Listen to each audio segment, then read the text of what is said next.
I feel like I'm losing my mind. Is everybody in the world blind? Please, Lord, give me a sign, a sign. I feel like I'm losing my mind. Is everybody in the world blind? Please, Lord, give me a sign, a sign. I wanna be the greatest. Everybody on the fake shit. I look around and feel like everybody is the fakest. I make this every day and I'm impatient, hoping one day I blow up from the basement. Statement, the top is so vacant. I don't hear shit that I think is amazing. Waiting for my day when I'm playing sold out shows for 1,000 faces. Hey, give me that crown, get in my way and to be put down. It ain't your place, all this my town. If I want that shit, then I'll get it right now. I'm losing it, the noose it fits. I'm losing shit, a stupid myth. You choose to live or choose to dip. You choose to fight or lose your grip and lose a gift. I feel like I'm losing my mind. Is everybody in the world blind? Please, Lord, give me a sign, a sign. I feel like I'm losing my mind. Is everybody in the world blind? Please, Lord, give me a sign, a sign. Yeah. There's no mercy in this world, just hunger-thirsty persons in different versions. Each new update, that shit worsens. Why? Pull back the curtain and you'll see the different vermin. We all have different burdens that all seem to cause disturbance. Yo, so do me a favor, don't treat me like a neighbor. Don't need the different flavors of your problems just to savor. I've got my own issues, I need a comb to get through. Don't need to groan with you, just go get your own tissue. I feel like I'm losing my mind. Is everybody in the world blind? Please, Lord, give me a sign, a sign. I feel like I'm losing my mind. Is everybody in the world blind? Please, Lord, give me a sign, a sign. That's it, the end of the song. Next time you'll sing along. Trust me, there's nothing wrong. I just need to carry on, cause society's a myth put there to make you sit. Listen to what they give. Don't ask questions, shut your lid. Yeah, don't ask questions, shut your lid. I need to run away from this and go get off the grid. Feel like my brain is overloaded, man, I'm losing it. Don't let them tell you what to do, man, they don't know shit.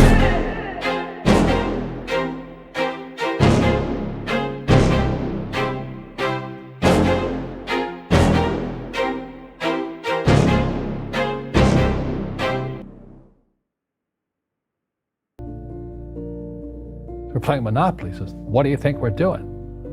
So I don't know. I'm teaching you about money.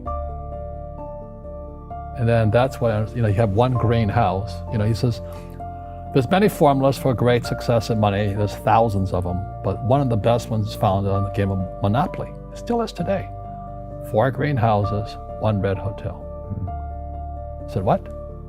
He says, one of the greatest ways to acquire great wealth is playing Monopoly in real life. 4 greenhouses, 1 red hotel.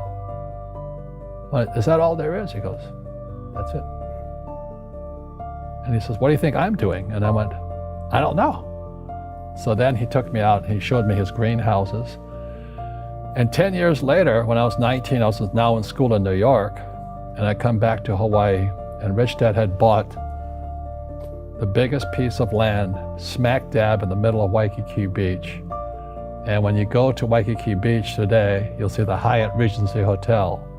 That was his hotel. Just like the game of Monopoly. Just like the game of Monopoly.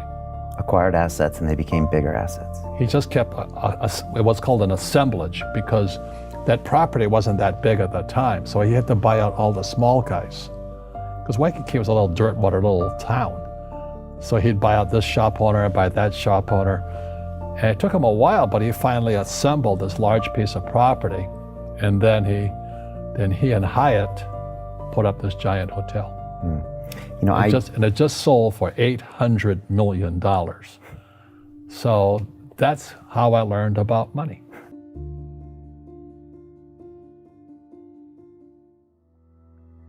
I've had financial crashes. I've had people stab me in the back, but they're all good because I grow from it. That's spirituality. Right. People who are afraid of making mistakes, like they teach in school, they don't ever grow. Because spirituality is there's good and there's bad, there's right and there's wrong, there's up and there's down. Most people only want to be right, they only want to be positive. Well, you can't have that, that's not reality. Well, I wasn't poor by most people's standards, but I came from a family with a poor attitude, if you know what I mean. Because rich, poor, middle class, poverty starts with a fundamental attitude. Poverty is passed on. It's taught in your families. And middle class is taught in families. And so the people right now who are sitting at home, who are struggling financially or worried about money or unhappy, they may be making a lot of money, but unhappy with what they're doing, it was probably taught to you.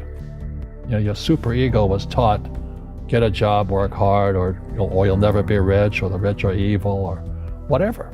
The school system will never teach you about money. The school system was designed to teach you to be an employee, which is important, or a doctor or a lawyer, a specialist, but never about money. And what most people lack is real business knowledge, like accounting, like debt, like taxes. You gotta know that stuff, but they don't teach it in school to anybody. So, and then when people ask me, how did your rich dad learn this when your poor dad, a PhD, didn't?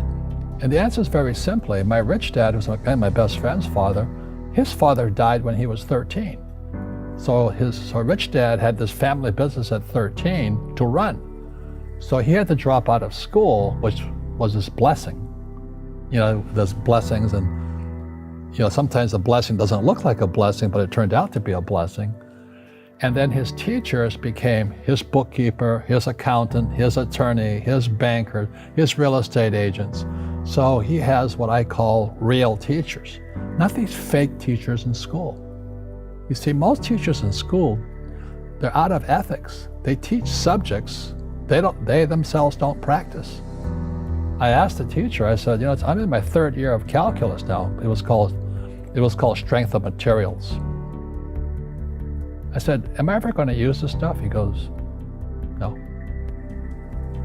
I said, why do you teach it?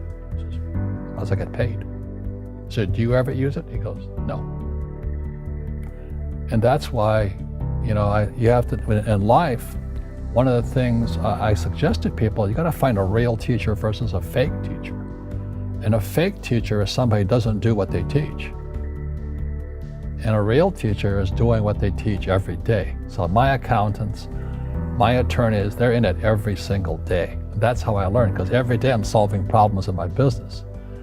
So I have accountants and attorneys and bankers and all these people on speed dial because I'm solving problems with my team. I see you giving this knowledge out, and yeah. Do the rich people cringe and say, don't tell them that, Rob? Yes. Don't tell people what you know. Right. Keep them poor.